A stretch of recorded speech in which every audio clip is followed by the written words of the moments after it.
नमस्कार। इस दिल से के एपिसोड में हम इस बात की चर्चा करेंगे कि क्या इस देश में हमारा लोकतंत्र मजबूत है या नहीं। और मैं समझता हूं कि जब तक जो चुनाव है उसकी प्रणाली में खोट अगर आ जाए तो निश्चित रूप से लोकतंत्र खतरे में रहता है। अब ये जो SIR का मामला पिछले दिन सुप्रीम कोर्ट का फैसला आया और शुरुआत CEC ने की कि एक special intensive revision electoral roll का होना चाहिए और उसकी ज़रूरत है।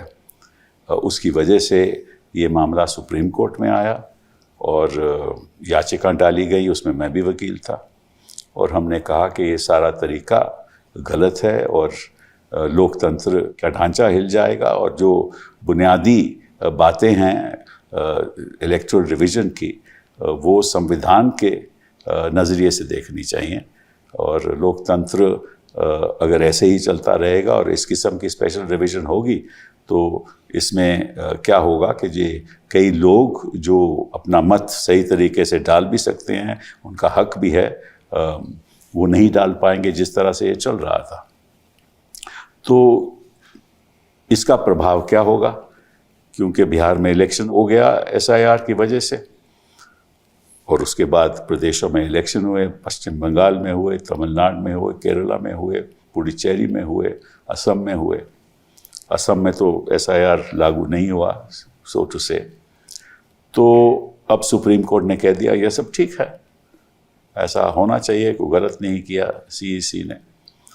हालांकि क्या सुप्रीम कोर्ट को ऐसा फैसला देना चाहिए था या नहीं, इसके बारे में हम चर्चा करेंगे। इसलिए आज हम दो ऐसे लोगों को अपने साथ रखा है। एक तो चीफ इलेक्शन कमिश्नर रहे हैं कुरैशी साहब, एक लवाजा साहब, वो इलेक्शन कमीशन में शामिल रहे हैं और किस तरह से इलेक्शन कमीशन चलता है और कानून का क्या उस पर प्रभाव है और किस तरह से इलेक्टोरल रोल की रिवीजन होती है, उसके बारे में हम चर्चा करेंगे। लेकिन मूल बात जिस पे हम चर्चा करेंगे वो ये है कि क्या हमारे लोकतंत्र को इस जुडिशियल डिसीजन से, इस फैसले से जो सुप्रीम कोर्ट का आया है, लोकतंत्र को खतरा है या नहीं।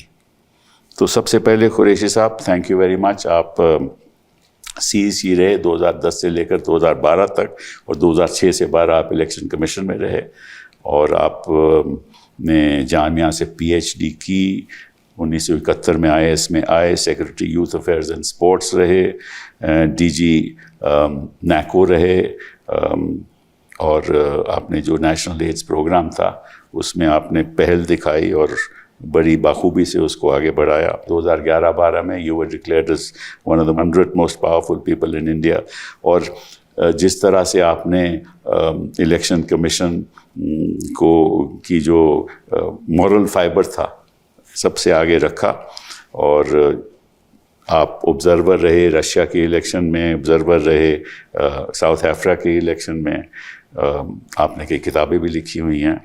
तो बहुत बहुत धन्यवाद आपका यहाँ आने का। अशोक लवासा साहब, थैंक यू वेरी मच।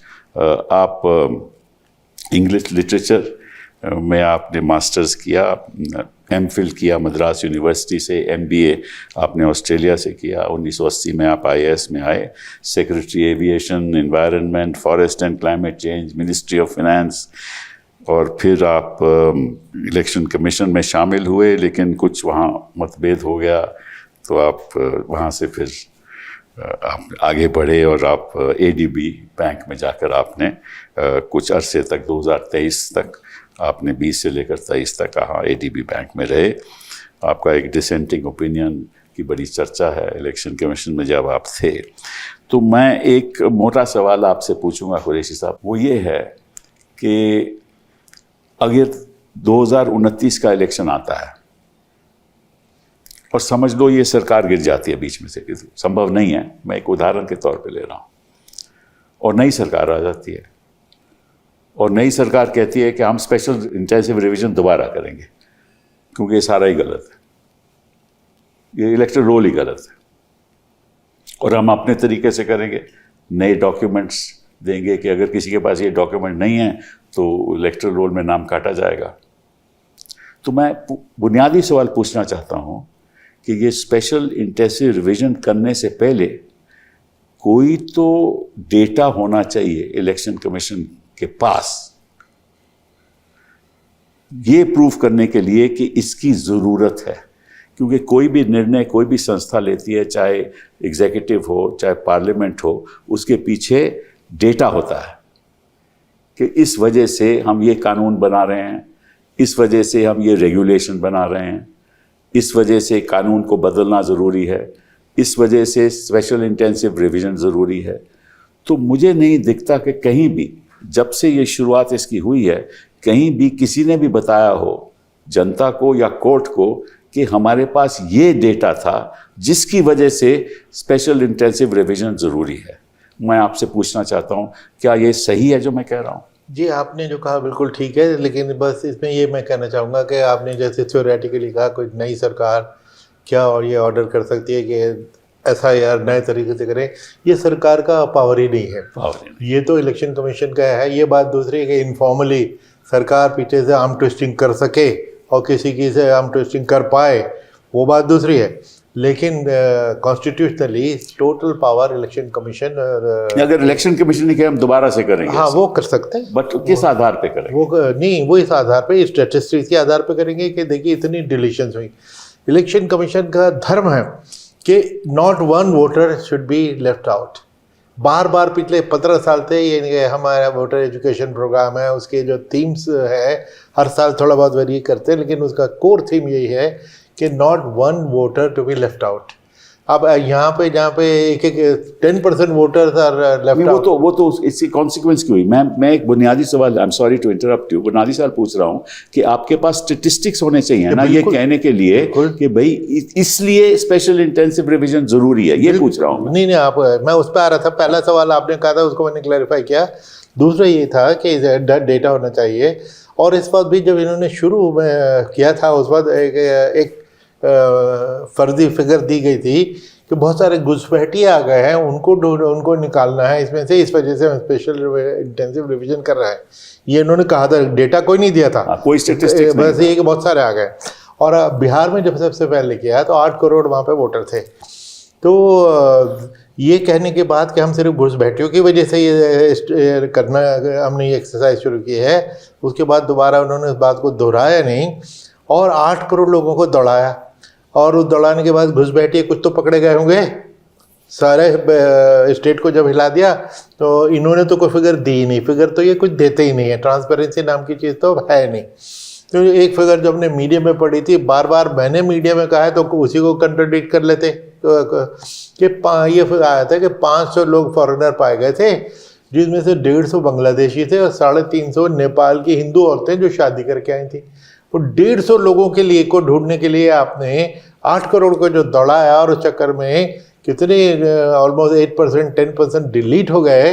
तो ये कॉज एंड इफेक्ट है, आप देखिए डिस्प्रोपोर्शनेट हरकत हुई है। इसका मतलब कोई इनके पास स्टेटिस्टिक नहीं था, नहीं है। तो अगर आप चीफ इलेक्शन कमिश्नर होते और आपके पास कोई ऐसा स्टेटिस्टिक नहीं होता तो आप करते क्या इसमें स्पेशल? नहीं, हम बिल्कुल नहीं करते। देखिए SIR तो हमारे सामने भी इसका तस्करा बहुत पहले से हुआ कि 2003 में बिहार का इलेक्शन हुआ था, मैं 2006 में इलेक्शन कमीशन में आया, उस वक्त भी जिक्र आया था कि इंटेंसिव रिवीजन बिहार में जब हुआ 2003 का, that was the last time anywhere in the country. Correct. उस वक्त इलेक्शन कमीशन ने, उस वक्त के भी लोग बड़ा वाइज थे, इंटेलिजेंट थे, उन्होंने ये फैसला किया कि अब हमें इंटेंसिव की ज़रूरत नहीं पड़ेगी, नहीं करना चाहिए, क्योंकि 2 रीजंस। एक तो हमने सारे रोल डिजिटाइज कर दिए, अब तो सारे कंप्यूटर पे हैं, और उसमें जो त्रुटियां हैं जो थोड़ी बहुत हमेशा रहती हैं, थी, आज हैं, कल भी होंगी, उनको दूर करने के लिए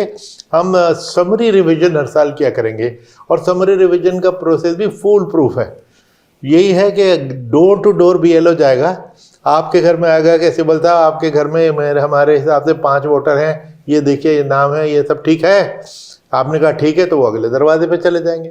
अगर आपने कहा नहीं इसमें ये कमी है, कोई एक चला गया बाहर, कोई नया आ गया है, ये हो गया वो गया है, तो फॉर्म 6, 7 और 8 जो एडिशन डिलीशन करेक्शन के लिए थे वो दे के ऑन द स्पॉट हो जाता था।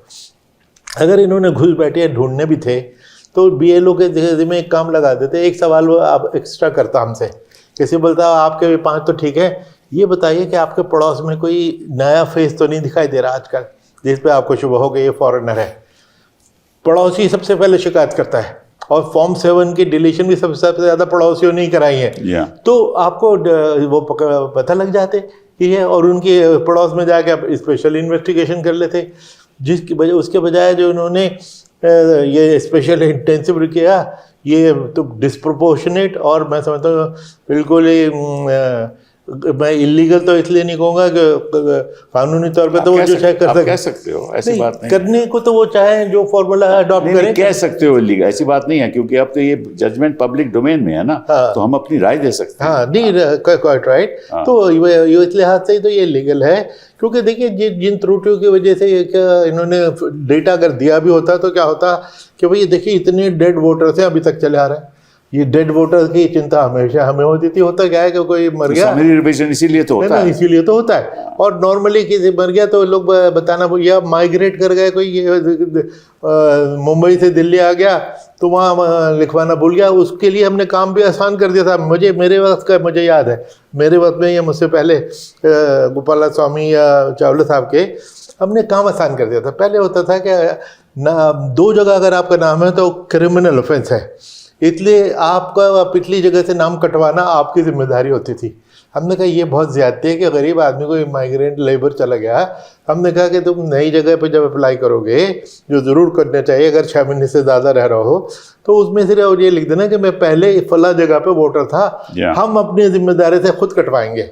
तो ये दिस वाज आवर वे, जिम्मेदारी इलेक्शन कमीशन पे। दूसरी चीज़ जो हमारी इंस्ट्रक्शन थी, स्टैंडिंग इंस्ट्रक्शन, कि अक्सर होता है कि कुछ इलेक्टोरल रोल पे नाम में थोड़ी बहुत त्रुटि हो, तो उसके लिए बजाय इसके बाहर निकाल दो, हमारी क्लियर इंस्ट्रक्शन थी कि देखो किसी को भी किसी बहाने से बाहर नहीं निकालना। आफ्टर ऑल पोलिंग एजेंट बैठे हुए, एसवाई कुरैशी गया तो पोलिंग स्टेशन को मालूम है एसवाई कुरैशी, किसी को इतराज़ हो तो भाई ये बता दो, अगर कुरैशी की स्पेलिंग में कुछ गड़बड़ है तो उसको इग्नोर करना, ज़्यादा से ज़्यादा मिस्टेक्स को इग्नोर करना। और तो और कई बार जेंडर मेल और फीमेल भी कन्वर्ट हो जाता था। Inclusive not exclusive. Exactly, we had to include, because कोई छूट ना जाए, कोई बच ना जाए, ये हमारा धर्म था। और इसको इन्होंने बिल्कुल उल्टे अपसाइड डाउन कर दिया, जो बहुत ही दुख की बात है। और सुप्रीम कोर्ट की मदद से किया, ये उससे बड़ी दुख की बात है। तबाजा साहब, जो मैंने सवाल शुरुआत में किया कि क्या आपके पास इलेक्शन कमीशन के पास कोई स्टेटिस्टिक्स होने चाहिए before you go into this exercise? दरअसल जो आपने सवाल किया, ये सुप्रीम कोर्ट के जजमेंट में इस इशू को डील किया हुआ है, और सुप्रीम कोर्ट ने अपनी जजमेंट में ये कहा है कि there is enough material on record, जिससे ये लगता है कि इलेक्टोरल रोल में बहुत इनएक्यूरेसी। वो कौन सा मटेरियल था मुझे तो नहीं मालूम। मैं आपको बता रहा हूँ, मैं आपको उसी बात पे आ रहा हूँ। और बहुत इनएक्यूरेसीज थी which did not permit for piecemeal solutions. और इस चीज़ को ध्यान में रखते हुए उन्होंने जस्टिफाई किया है कि एक इतनी कॉम्प्रिहेंसिव एक्सरसाइज SIR टाइप करने की ज़रूरत थी। ये सुप्रीम कोर्ट ने अपनी जजमेंट में कहा है। तो अब सवाल ये उठता है कि वो मटेरियल ऑन रिकॉर्ड क्या है? कुछ भी नहीं। और मटेरियल ऑन रिकॉर्ड, मैं समझता हूँ कि अब इलेक्शन कमीशन को एक तरह से अपॉर्चुनिटी है, चैलेंज है कि आप वो मटेरियल ऑन रिकॉर्ड दिखाएं लोगों को कि इस वजह से हमने SIR कराना ज़रूरी समझा। अब इसकी अगर आप बैकग्राउंड देखें तो जनवरी 2025 में बिहार का इलेक्टोरल रोल पब्लिश हुआ था, जो कि मैंडेटरी है because Bihar was to go for the elections. तो जनवरी 2025 में रोल जो छपा और जून में उनको ये लगा कि इसमें बहुत इनएक्यूरेसीज है, तो कैसे लगा? तो ये बहुत ज़रूरी है कि इस डेटा को शेयर किया जाए लोगों के साथ, और अगर डेटा नहीं है और शेयर नहीं किया जा सकता तो ये अपने आप में इसकी फाउंडेशन को ही वीक बनाता है। बिल्कुल सही। दूसरी चीज़ ये है कि अगर इनएक्यूरेसीज आपके रोल में है, जो कि होती है, ऐसा कुछ नहीं है कि नहीं होती, क्योंकि रोल बनाने की जो पूरी प्रक्रिया है अब उसमें जैसे किसी ने फॉर्म भर के हिंदी में दिया और आपने उसको अंग्रेजी में, आपके स्टाफ ने उसका नाम ट्रांसलेट करके अंग्रेजी में लिख दिया, तो अब उसने क्या स्पेलिंग लिखी मुझे क्या पता। जी हाँ। तो मैं आपको अभी आज का किस्सा बताता हूँ। आज और कल में मेरे पास 2 टेलीफोन कॉल्स आए हैं। अच्छा आज आया है एक retired colonel of the army, अच्छा। दिल्ली में रहते हैं। जी हाँ। उन्होंने मुझे फ़ोन किया कि BLO ने आके हमको ये कहा कि सर आपका नाम तो है लेकिन आपकी वाइफ जो 50 साल से शादी हो चुकी है, अच्छा। इनका नाम नहीं है। हाँ। तो उन्होंने कहा भाई क्यों नहीं है? क्योंकि इनके पिताजी का नाम यहाँ नहीं है, जो पुराने 2002 के रोल में। अच्छा। तो उनका नहीं होगा, बिल्कुल नहीं होगा, क्योंकि ये तो भिवानी की रहने वाली है, तो वहाँ होगा। कहते नहीं, वहाँ हमने चेक किया है तो मैडम कह रही है इनका नाम शिवराम है और वहाँ शिवराम लिखा है और ये कह रही है SHEO है, तो हमको क्या पता कि वो एक ही इंसान है। तो अब उन्होंने कहा कि भाई अगर इसका कोई निदान नहीं हो सकता, ठीक है नहीं देंगे वोट, हम क्या है। अच्छा, कल एक फ़ोन आया, ये बड़ा इंटरेस्टिंग है। रिटायर्ड IAS ऑफिसर, अच्छा। and he was associated with the setting up of Aadhaar, अच्छा। and he was chairman TRAI, okay. and he rang me up and he said कि my name is missing. He was in Noida. I see. तो अब ये मतलब क्यों लोगों को इतनी तकलीफ झेलने के लिए ये प्रक्रिया कराई जा रही है? तो जैसा कुरैशी साहब ने कहा कि इलेक्शन कमीशन हमेशा से चीज़ों को सरल बनाने की कोशिश करता है, जटिल बनाने की कोशिश नहीं करता। सही बात है। तो मुझे लगता है कि कहीं कोई प्राथमिकता तो नहीं बदल गई कि भाई कहीं पहले जब सोचते थे कि कोई छूटे ना बाहर, सबको इंक्लूड करना है, अब ये प्रायोरिटी तो नहीं बन गई कि नहीं नहीं नहीं नहीं एक्सक्लूड करना है, जो जो हमको लगता है कि जायज़ नहीं है उनको हम एक्सक्लूड करेंगे। तो इन अ वे वो पूरा जो प्रायोरिटीज़ थी या जो अप्रोच थी उसमें एक फंडामेंटल चेंज आ गया। और मैं ये समझता हूँ कि इलेक्शन कमीशन हमेशा से जो इलेक्टरल रोल है, और कोर्ट ने अपनी जजमेंट में कह दिया कि भाई फ्री एंड फेयर इलेक्शन के लिए अच्छा इलेक्टरल होना बहुत ज़रूरी है। सिर्फ इलेक्शन कराना ज़रूरी है, फेयर तरीके से नहीं है, रोल भी बनना चाहिए। तो इलेक्शन कमीशन में एक प्रथा है कि जब जहाँ का रोल बनता है तो वो एक उसका हेल्थ चेक करते हैं। अच्छा। उसके पैरामीटर्स बताते हैं कि भाई अब हमने ये जो रोल बनाया है जस्ट बिफोर द इलेक्शंस, तो इसमें हमारा EP रेशियो ये हो गया। EP रेशो क्या होता है? Electoral to population ratio. मतलब अगर आप सेंसस के हिसाब से देखें कि 18 साल से ऊपर इस इलाके में सपोज 100 लोग होने चाहिए, तो आपके इलेक्टोरल रोल में कितने लोग हैं? अगर वो 99 है तो आपका EP रेशियो 99 हुआ। और हिंदुस्तान की ये खासियत है कि हमारा EP रेशियो हमेशा से 98-99% रहा है।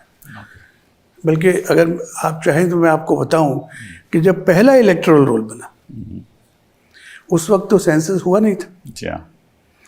और उन्होंने जब इलेक्टोरल रोल बनाया और 1 साल बाद सेंसस के 53 में रिजल्ट्स आए, तो ये इलेक्शन कमीशन की रिपोर्ट के अंदर ये लिखा हुआ है कि जब वो डेटा आया सेंसस का तो उसके अंदर 18 करोड़ 3 लाख कुछ लोग according to census more than 21 होने चाहिए थे।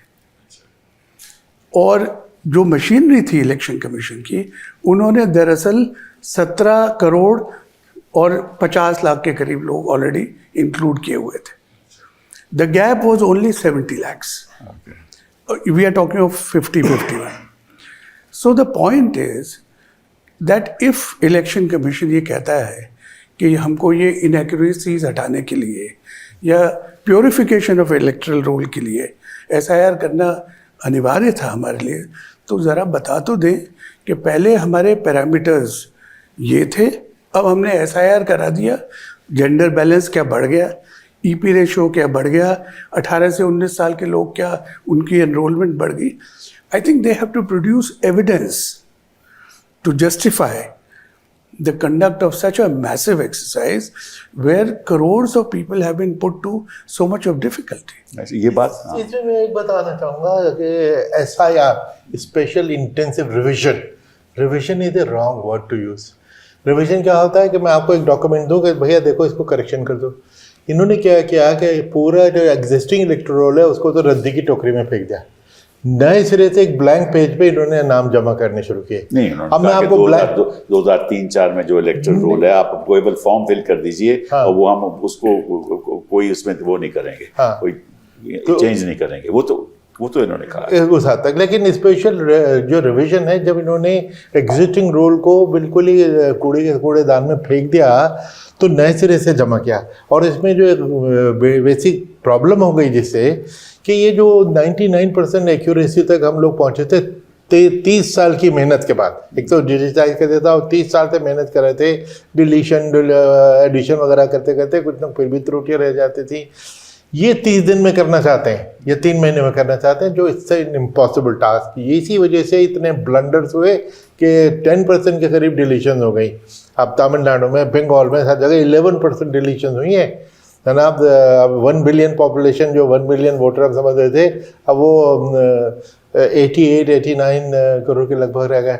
तो ये सारे जो डिलीशन वगैरह हुई इतनी गैर जिम्मेदारी से, न इस पर किसी ने कोई स्टेटिस्टिक मांगी, न कोर्ट ने मांगी। कोर्ट तो सवाल कर सकती थी, न इन्होंने दी, हमें नहीं मालूम। हमने तो पूछा कि किस आधार पे ये आपने फैसला लिया, हमने ये बात पूछी थी। लेकिन अब सुप्रीम कोर्ट ने कह दिया, जैसे आप कह रहे थे कि नहीं इसकी ज़रूरत थी क्योंकि बड़ी धांधलेबाजी हुई थी। उनको कोई स्टेटिस्टिक सामने था ही नहीं कोर्ट के सामने। देखिए, एक तो होता है कि कोर्ट को कानून के आधार पे आप अपना रिप्रेजेंटेशन ऑफ पीपल एक्ट देख लो, आर्टिकल 24 देख लो, उसके आधार पे कहो कि हाँ पावर है इलेक्शन कमीशन, ये सब मैं समझता हूँ। लेकिन ये तो फैक्ट्स का मामला था ना, कि वहाँ नीचे हो क्या रहा है, किस तरह से BLO फॉर्म भर रहा है, कैसे वो अपने खुद से फॉर्म अपलोड कर रहा है। हाँ, ये सब फैक्ट्स हैं। ये फैक्ट्स के ऊपर तो सुप्रीम कोर्ट तय नहीं कर सकता कि गलत हुआ या सही हुआ। तो सुप्रीम कोर्ट ने विदाउट द फैक्ट्स, मेरे हिसाब से तथ्य को नज़रअंदाज करते हुए कह दिया कि एक्सरसाइज सही है। हालांकि ये फैक्चुअल एक्सरसाइज है, ये एक्सरसाइज लॉ की नहीं है। हम भी जानते हैं कि इलेक्शन कमीशन की पावर है, लेकिन वो पावर किस तरह से इस्तेमाल हुई। देखिए 2 चीज़ें होती हैं किसी एक्सरसाइज संवैधानिक रखने के लिए। 2 चीज़ें होती हैं, एक तो कानून सही होना चाहिए, अनरीजनेबल नहीं होना चाहिए, और दूसरा उसका प्रोसेस ऑफ इम्प्लीमेंटेशन सही होना चाहिए। दोनों चीज़ें, ये जस्टिस भगवती ने, मैंने कहा गांधी में कहा था कि आर्टिकल 14 के 2 पहलू हैं, substantial reasonableness and procedural reasonableness. इन्होंने सब्सटैंशियल रीजनेबलनेस पे तो एक अपना फैसला दे दिया, लेकिन प्रोसीजरल रीजनेबलनेस की कोई बात ही नहीं हुई। और प्रोसीजरल रीजनेबलनेस जुड़ा हुआ था तथ्यों के साथ, फैक्ट्स के साथ। फैक्ट्स तो इनके सामने थे ही नहीं, तो उन्होंने फैसला कैसे दिया? ये सवाल मैं पूछना चाहता हूँ। नहीं, ये सवाल बड़ा जायज़ है और मेरे पास तो इसका जवाब नहीं। मैं बल्कि आप तो खैर इस मामले में ज़्यादा समझते हैं कि मुझे ये लगा कि इस जजमेंट से supreme court has upheld the might of the election commission. That's correct. The legal might. That's right. But might is not always right. Absolutely. Might is not right. In any case, in any civilized system, might is not right. तो जो आप कह रहे हैं कि मैं अपने इख्तियार, कानूनी जो भी मेरे पास पावर्स हैं, उनका इस्तेमाल कैसे करता हूँ? After all, courts are meant to interpret the implementation of law and of course the legality also. तो लीगैलिटी के बारे में तो कोई शुबा था ही नहीं। उसके बारे में बात करूंगा बाद में। मतलब सेक्शन 21(3) में जो एक प्रोविजन है, पार्ट ऑफ अ कंस्टिट्यूएंसी, कि एज डीम्ड फिट, उसी को बार बार कोर्ट ने दोहराया है और इलेक्शन कमीशन ने भी उसी का इस्तेमाल किया है। लेकिन बात वही है कि अगर आप कोई ऐसी स्थिति आती है कि आपको इंटेंसिव रिविजन कराना है, तो आप बताइए हालात क्या हैं। क्योंकि अगर आप 24 जून का नोटिफिकेशन देखें, 2025 का जो बुनियादी नोटिफिकेशन है, तो उनमें ये कहा गया कि भाई बहुत माइग्रेशन हो गया, अर्बनाइजेशन हो गया, तो इसलिए अब हमको ये कराना ज़रूरी है। तो urbanisation, migration is not a recent phenomena. वो तो समरी रिवीजन में आता है, उसका reflection this is exactly the point कि और जो तीन अभी भी जो कुरैशी साहब ने बात कही कि अगर आपकी एक मंशा ये थी कि इन एलिजिबल वोटर्स को निकालें बाहर, तो इन एलिजिबल क्या होता है? इन एलिजिबल और एलिजिबल का डेफिनेशन तो सिर्फ आर्टिकल 326 में है। तो 326 के तहत कितने इन एलिजिबल लोग हैं जिनको निकाला गया है? पता ही नहीं किसी को नहीं पता। तो जो आपने फिगर्स दिए हैं कि परमानेंटली शिफ्टेड, डेड और डुप्लीकेट, यही तीन कैटेगरीज के डिलीशंस किए गए हैं। करेक्ट। ये तो आप एनुअल रिवीजन में भी यही तो करते हैं। यही तो करते हैं। बिल्कुल सही, यही तो हम कहते हैं। तो फिर भाई ऐसा यार, यही तो सवाल उठता है कि भाई इन्होंने किया क्यों, उसका मालूम नहीं, किस आधार पे किया उसका मालूम नहीं, कौन से स्टेटिस्टिक्स इनके साथ पास थे उसका मालूम नहीं, और इन्होंने देखिए हो क्या रहा है, सुप्रीम कोर्ट में हो क्या रहा था। हम इस तरफ खड़े थे, हम कह रहे थे कि ये जो कर रहे हैं गलत हैं, ये कहते हैं कि ये आदमी जिंदा है, मरा हुआ है, हम 10 लोग 15 लोग आ गए, ये तो जिंदा है, हम आपको दिखा रहे हैं, ठीक है ना। तो सुप्रीम कोर्ट कैसे तय करेगा ये सही हो रहा है या गलत हो रहा है? एक तरफ से हम अपना पक्ष रख रहे हैं, दूसरी तरफ से इलेक्शन कमीशन रख रही है, और वो सब फैक्ट्स क्या हैं? वो फैक्ट्स हैं, वो कोई लॉ नहीं है। तो इन्होंने कैसे इलेक्शन कमीशन की बात मान ली और हमारी नहीं मानी? अच्छा, एक और चीज़ जो मैंने अपने कई आर्टिकल में की लेकिन कोई रिस्पांस मुझे नज़र नहीं आया कि कानून का प्रिंसिपल आपसे ज़्यादा कौन जानता है कि 9 कातिल डिस्चार्ज किए जा सकते हैं, एक इनोसेंट को हैंग नहीं कर सकते आप। यहाँ पे यही उसूल यहाँ पे लगाइए कि एक एलिजिबल को आप नहीं निकाल सकते। भाई मालूम ही नहीं कि कातिल कौन है। आपके उदाहरण में मुझे तो ये नहीं मालूम कि कातिल कौन है। तो उसके बावजूद भी निकाल दें। जब मैं तो कहना चाह रहा हूँ जो कातिल पता है उसको भी आप वो नहीं कर सकते, ज़रा सा भी डाउट होता है। और अगर आप जो इनोसेंट है वो ना अफेक्ट हो जाए, या इनोसेंट जो एक करोड़ों निकल गए कोई, और क्या उस पर जजमेंट में आता है कि ये जुडिशियल रिव्यू में जा सकते हैं। कितना आसान काम है, जुडिशियल रिव्यू में जा सकते हैं। यानी अगर 10 करोड़ लोग निकले हैं तो 10 करोड़ जुडिशियल रिव्यू शुरू हो जाएंगे। Every judicial review is a court case, और 3.5-4 करोड़ कोर्ट केस की वजह से देश की जुडिशियल का भट्टा बैठा हुआ है, सब जानते हैं। और 10 करोड़ हम भी ऐड कर देंगे इसमें, और वकीलों की ये था गरीब आदमी बेचारा मजदूर, ये जुडिशियल रिव्यू में जाएगा। लोग को कहते हैं कि हमें वोट देना ही नहीं साहब, आप छोड़ दीजिए। इनफैक्ट ये एक मेरे ख्याल बड़ा चिंता का विषय है और सोचने का विषय है कि देखिए एज इट इज़ आज तक जनरल इलेक्शन में 67%, 68% से ज़्यादा वोटिंग नहीं हुई है। इसका मतलब ये है कि 30-32 करोड़ लोग तो आपके वोट देते ही नहीं हैं। और इलेक्शन कमीशन फोकस ये करता था कि कैसे उनको हम हालात ऐसे पैदा करें कि वो लोग वोट देने आए। लेकिन अब अगर आप ये कर रहे हैं कि जो रोल में रजिस्टर्ड है उनको भी निकाल दो, या ऐसे हालात पैदा करो जैसे मैंने आपको एग्जाम्पल दिया है। सी अल्टीमेटली जो सिटीज़न है वो अपने वोटिंग राइट को कितनी वैल्यू देता है।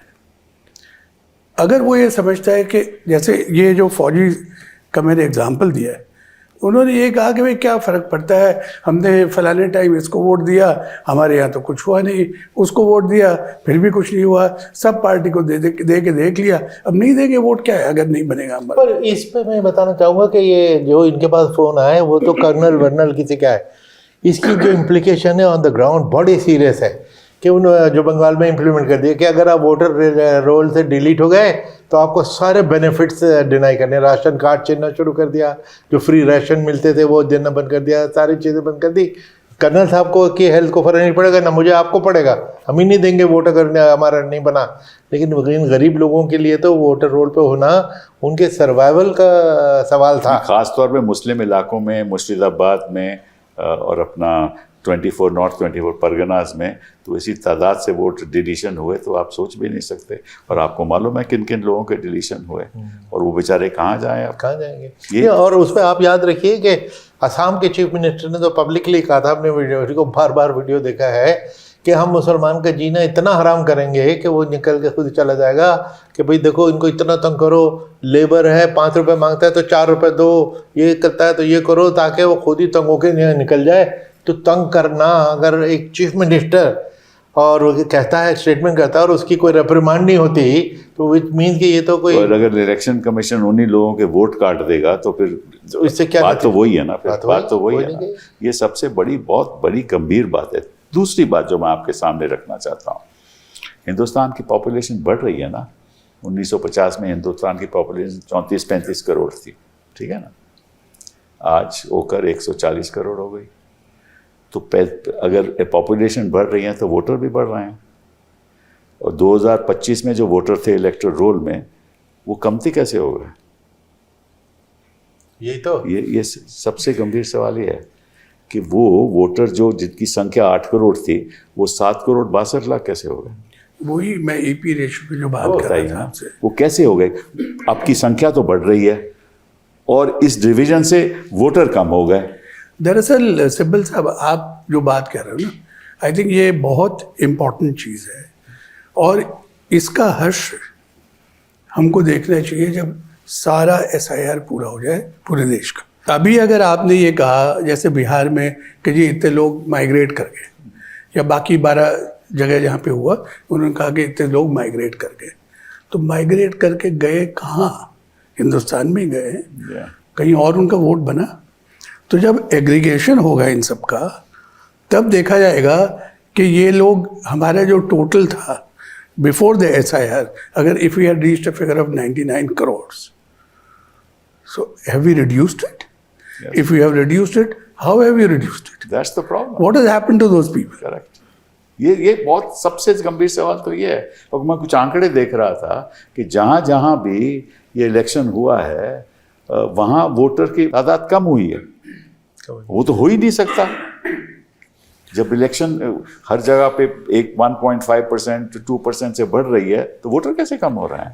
वोटर इसीलिए कम हो रहे हैं कि मास डिलीशन कर रहे हैं, और मास डिलीशन इसलिए कर रहे हैं, उन लोगों की कर रहे हैं जिनके वोटर का हक है। और अगर हक वो छीन दिया जाए तो इलेक्शन कैसा? फिर इलेक्शन रिजल्ट का फायदा क्या है? इलेक्शन कराने का फायदा क्या है? अच्छा, SIR के सपोर्टर पिछले दिनों के 2-3 बार मैंने सुना, तो ये कहते हैं कि देखो जी बांग्लादेश बॉर्डर पे तो वापस जाने वालों की लाइन लग गई, देखो कितना यूजफुल साबित हुआ SIR। इतने बांग्लादेश, तो बिहार में कौन सा ऐसा बांग्लादेश बॉर्डर था? बिहार में क्यों ऐसा हुआ? बिहार में भी तो कमती हुए, तमिलनाडु में भी तो कमती हुए नहीं। और बांग्लादेशी कितने 150 पाए गए, कितने पाए गए थे बताओ? वो इनफैक्ट सिब्बल साहब, मैं ये चीज़ रखना चाहता हूँ कि कोर्ट ने एक बड़ा इंटरेस्टिंग ऑर्डर ये किया है कि जो सिटीजनशिप के दायरे पे जो पैमाने पे खरे नहीं उतरे, अकॉर्डिंग टू इलेक्शन कमीशन, उनको 4 हफ्ते के अंदर आप केसेस को रेफर करिए कॉम्पिटेंट अथॉरिटी को। तो अब 4 हफ्ते में election commission has to tell the people of this country कि ये जो 50 करोड़ लोगों का हमने SIR किया, इसमें से इतने केसेस हम फॉरेनर्स ट्राइब्यूनल को रेफर कर रहे हैं। उससे आपको पता चलेगा कि क्या वो इनएलिजिबल लोग जिनकी आप तलाश कर रहे थे SIR में, वो मिले या नहीं मिले। Because all deletions don't amount to deletion on account of non-citizenship. Of course. Right? So, but if the purpose, one of the purposes was that no ineligible person should be inside the roll. That's correct. So, where are those ineligible persons? Absolutely right. और दूसरी चीज़, मैं, since you were representing the case in the court, तो इस judgement में वो जो 27 लाख बंगाल में जिनका फैसला नहीं हुआ, have they been taken into account or not? In what sense? In any sense. No, कि भाई क्योंकि एक जगह कोर्ट ने कहा है कि भाई we don't find any evidence of mass disenfranchisement. तो 27 लाख कैसे? तो उसी पे तो उन्होंने कहा है कि जो रह गए हैं वो जुडिशियल रिव्यू में चले जाए। नहीं सर, वो अलग हैं। डाउटफुल सिटीजन के अलग हैं। ये 27 लाख जो लोग हैं, ये तो अपीलेट ट्राइब्यूनल में जाएंगे। जी हाँ, सही बात है। ठीक है ना, क्योंकि जुडिशियल नाम जो काटे गए थे, गलत तरीके से काटे गए थे, वो जाएंगे जुडिशियल में। लेकिन ये जो 27 लाख जिनके लिए सुप्रीम कोर्ट के आदेश से 18 अपीलेट ट्राइब्यूनल बने, इन लोगों का फैसला अपेलेट ट्राइब्यूनल में होगा या नहीं होगा? मालूम नहीं किस ट्राइब्यूनल पे तो होगा। इसमें अभी कुछ इसके लेकिन बारे में सबसे बुनियादी सवाल जो उठता है इस संदर्भ में वो ये है कि आपने ये तो फैसला कर दिया इसी जजमेंट में कि इलेक्शन कमीशन को ये हक नहीं है कि ये तय करे कि सिटीजन है या नहीं। ये तो हक उन्होंने कहा है इलेक्शन कमीशन का नहीं है, ये तो अप्रोप्रिएट अथॉरिटी का हक है। जी, ठीक है ना। तो अगर इलेक्शन कमीशन ने कह दिया ये डाउटफुल है तो हक तो छीन लिया। बिल्कुल। तो एक तरफ कहते हैं कि ये सरकार सेंट्रल गवर्नमेंट फैसला करेगी, एक तरफ इलेक्शन कमीशन को हक दे दिया ये कहने के लिए ये डाउटफुल है। डाउटफुल है तो वोट नहीं कास्ट कर सकता। तो ये कौन सा कानून हुआ भैया? नहीं अच्छा, ये असम में ये तो कौन सा कानून हुआ? असम में तो साल पहले डाउटफुल शुरू किया था, 20 साल हो गए। फॉरेनर ट्राइब्यूनल बना वो अलग बात है। तो असम के एग्जांपल ले लीजिए, तो वहाँ 20 साल तक फैसले नहीं हुए। दरअसल मुझे ये लगता है कि ये जो तरीका है कि अगर आपको लगता है कि कोई डाउटफुल है उसका केस आप कॉम्पिटेंट अथॉरिटी को रेफर करिए, Yeah. और in the meanwhile you suspend his right to vote. Exactly. This is what has been That's what said. it- how can you do that? But this is what was done in Assam many years back, जब एक D list बनी थी। अब वो D list के लोगों का इतने साल बाद क्या हश्र हुआ, उनके फैसले उसमें हुए। फिर ये देयर वाज अ प्रोसेस उसमें भाई लवासा साहब, there was a process even with the D list. आपका फैमिली ट्री होता था उसमें कई नहीं, मैं तो ये कुछ और कह रहा हूँ कि इतने साल बाद इलेक्शन कमीशन, असम गवर्नमेंट, कोई ये बता सकता है कि इतने लोग डी लिस्ट में थे, इसमें से इतने सिटीजन पाए गए, इतने नहीं पाए गए, जो सिटीजन बना उसका वोट दोबारा दर्ज हुआ नहीं हुआ। रात गई बात गई और कौन इस बात नहीं, लेकिन यही अच्छा, तो होता ये था कि ये बड़े जो अशोक ने बात उठाई ना, बड़ी सीरियस है कि तहसीलदार या कोई भी रेवेन्यू ऑफिसर सब सडनली कह देते कि मुझे इस पे डाउट है, तो आगे डी लिख दिया, बिल्कुल। गए उसके वोट गया अगले 20 साल तक। अरे आप तो प्रोसेस और प्रोसीजर की आप बात कर रहे हैं। अपने ऑफिसर की बात कर रहे हो, ये तो इलेक्शन कमीशन का डायरेक्शन आता था। आप किस दुनिया में रह रहे हो? वो जो इलेक्शन कमीशन जहां आप बैठते थे वो इलेक्शन कमीशन नहीं है, ये एक दूसरी किस्म के इलेक्शन कमीशन। जैसे मैंने शुरुआत में सवाल कहा था सरकार फैसला करे, ये सरकार फैसला करती है, ये सरकार डायरेक्शन देती है इलेक्शन कमीशन को कि तुम ऐसा करो, इस कंस्टिट्यूएंसी में ये काम करो। वहाँ से डायरेक्ट इंफॉर्मेशन जाती है कि BLO को तो ये काम करो, ये सब काटो। I have a list. एक BLO मेरे पास आया, मैं उसको आगे खुलासा भी करूँगा। उसने कहा कि ये डायरेक्शंस हमारे पास आए कि ये सारे नाम काटो। मतलब कि एक बूथ में 99% मुस्लिम थे, एक हिंदू था, हिंदू का काम रखा, 99 काटे गए। ये कोई BLO नहीं कर रहा था, ये ऊपर से डायरेक्शन आ रहे थे।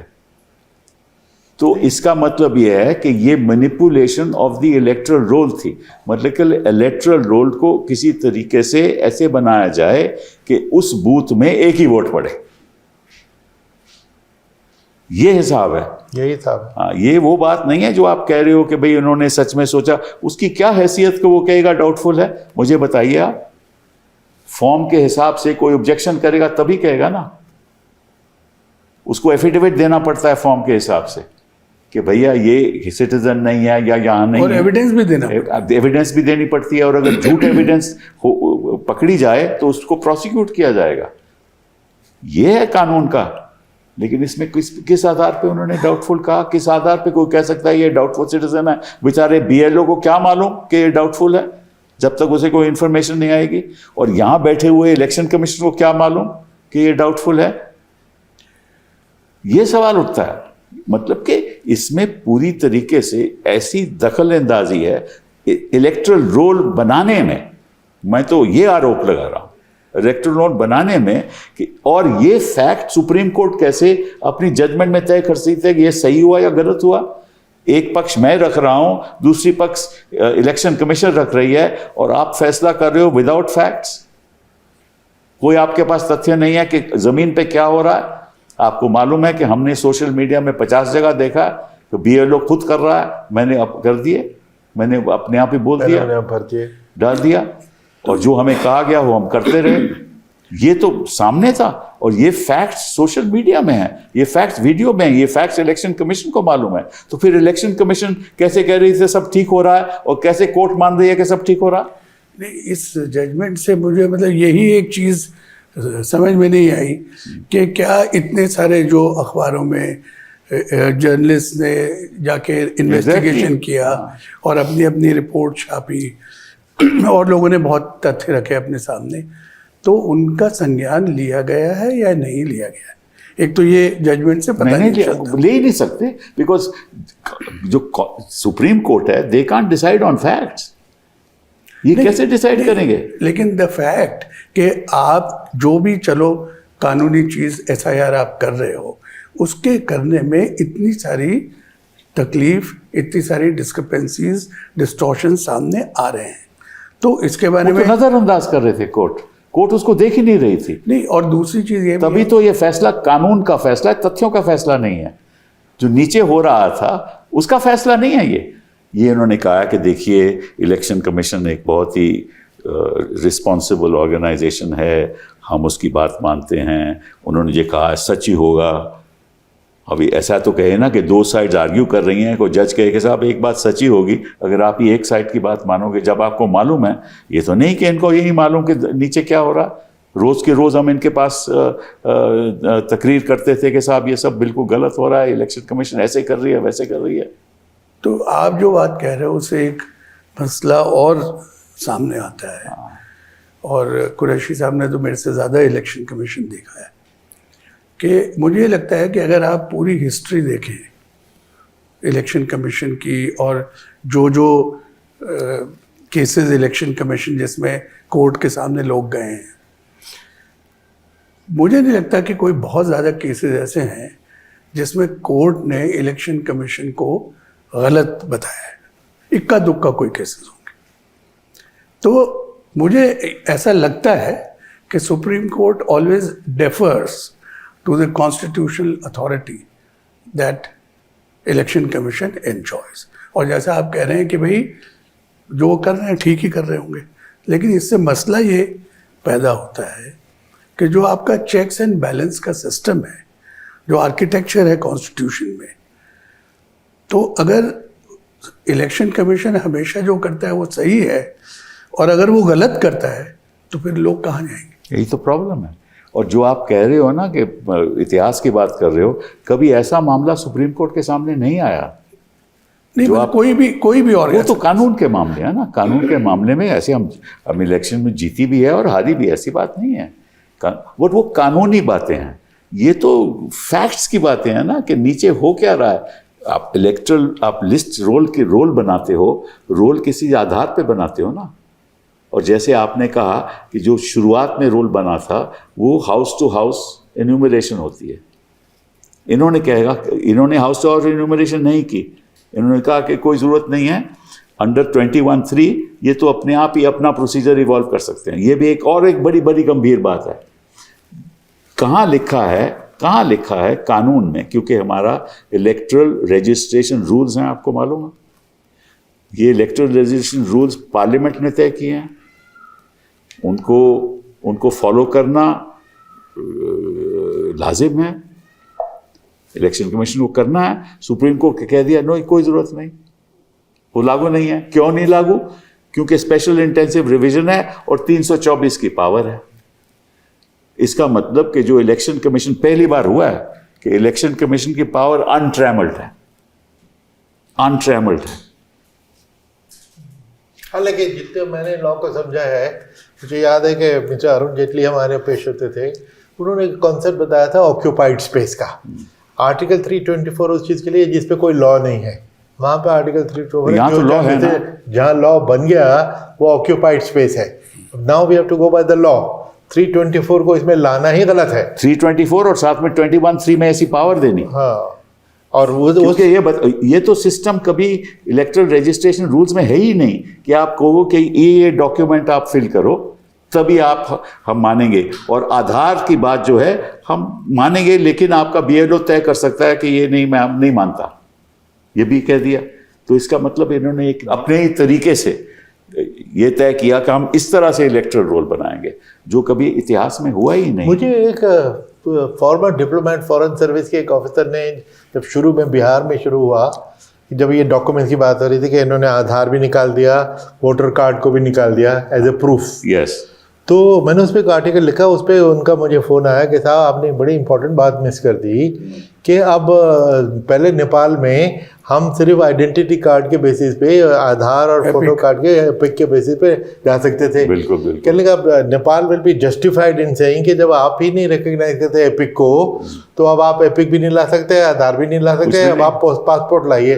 सिर्फ 2% लोग, बिहार के लोगों के पास पासपोर्ट है, तो ये तो आना जाना सारा बंद हो जाएगा। नहीं, अगर किसी के पास पासपोर्ट भी हो, नाम गलत लिखा हो, तो वो भी नहीं दे सकता वोट। आप वो छोड़िए बात, अगर लिस्ट में नाम में कोई ऐसे मुखोपाध्याय या बंदोपाध्याय के हो, बैनर्जी और नहीं, तो ये किस किस्म की जजमेंट है? नहीं, मैं ये जजमेंट पढ़ते वक्त यही ढूंढ रहा था कि ये जो लॉजिकल डिस्क्रिपेंसी जिसकी वजह से करोड़ों लोग निकाले गए हैं, या जिनको अंडर एजुकेशन दिखा दिया, बंगाल में 60 लाख लोगों को, एग्जैक्टली।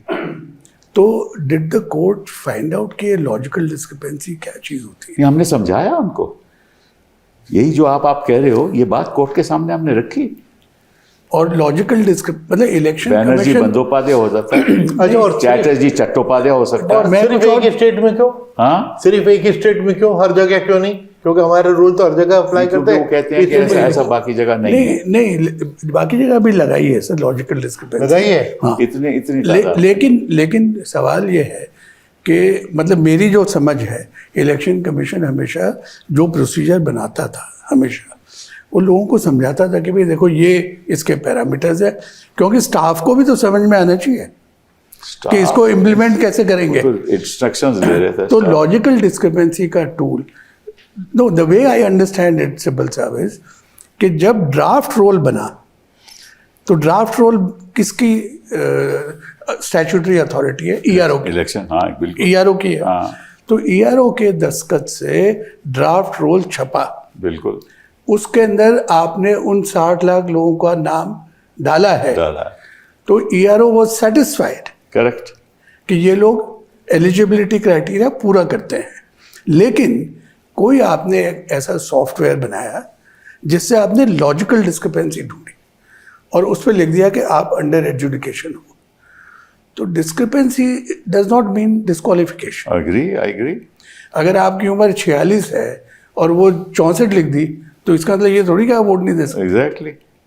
तो ये तय कौन करेगा? प्रॉब्लम मैं ये बता रहा हूँ, इस चीज का संज्ञान जजमेंट में लिया गया या नहीं लिया गया? देखिए, जजमेंट तय ही नहीं कर सकती कि ये बातें, जजमेंट कैसे, जज कौन कैसे तय करेगा? क्योंकि जब तक वो इंडिविजुअल केस में नहीं जाएगा तो कहाँ से तय करेगा ये सही हुआ या गलत हुआ?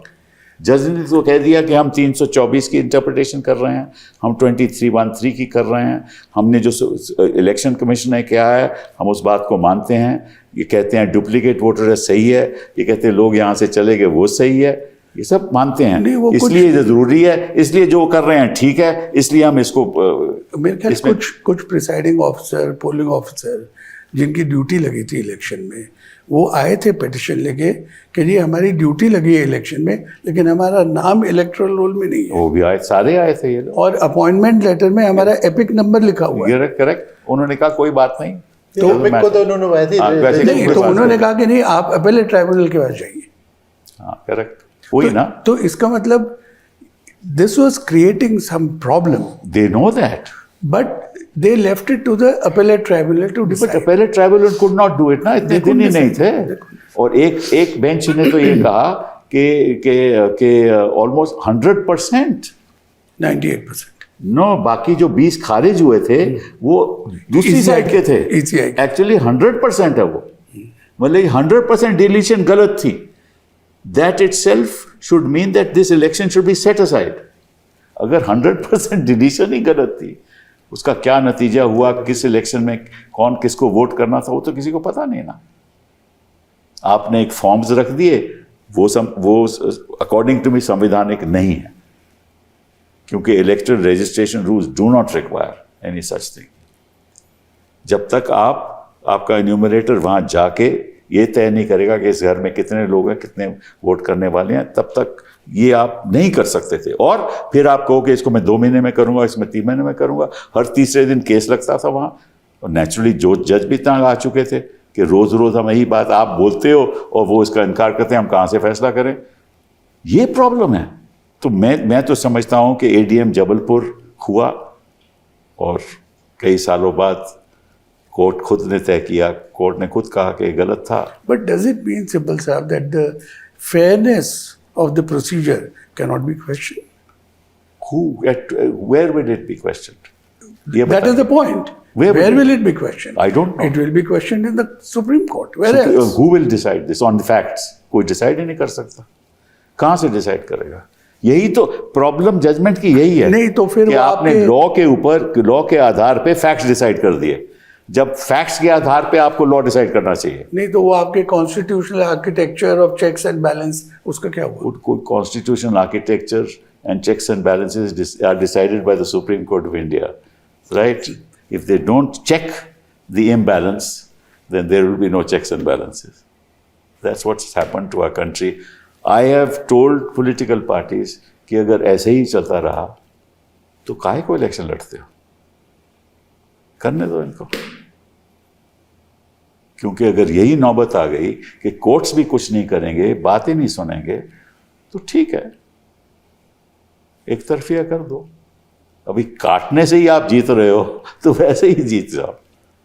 बड़े दुख की बात है कि हमें इस सिचुएशन में ला दिया, इस लोकतंत्र को, कि हमारे मन में भी ये ख्याल आता है।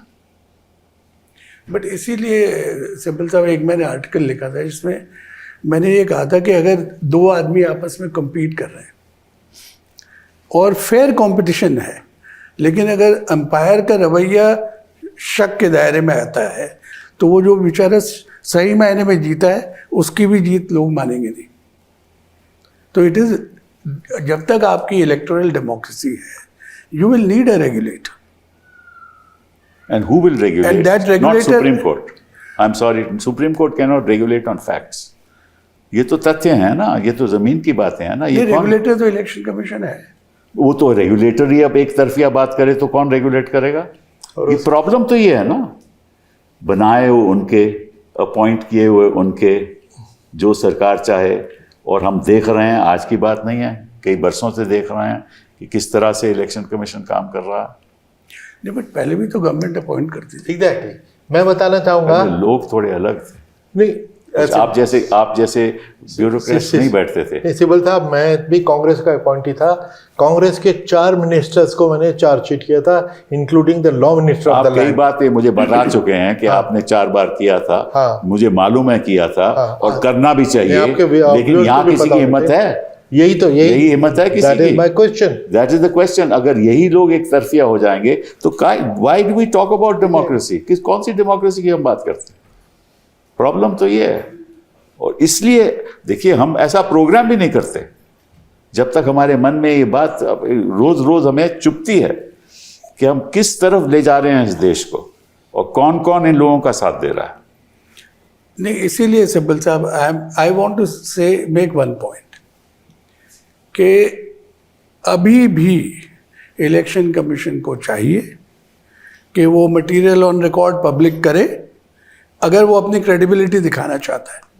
वो health parameters of electoral roll before and after SIR public करे।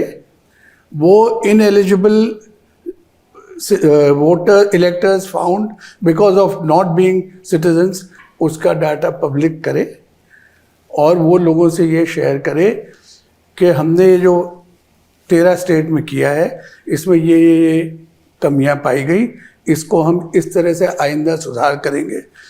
आई think they owe it to the people of this country. तो मैं आपको कॉन्फिडेंस से कह सकता हूं कि वो नहीं करेंगे। वो नहीं करेंगे, क्योंकि अब तो उनको सुप्रीम कोर्ट की जो अथॉरिटी मिल गई, उसके बाद तो अब तो सारे इलेक्शन उत्तर प्रदेश में भी ऐसे ही, जहां 2 करोड़ वोट काटे गए ऑलरेडी, 2.08 आई थिंक, वो 2 काट चुके हैं वो।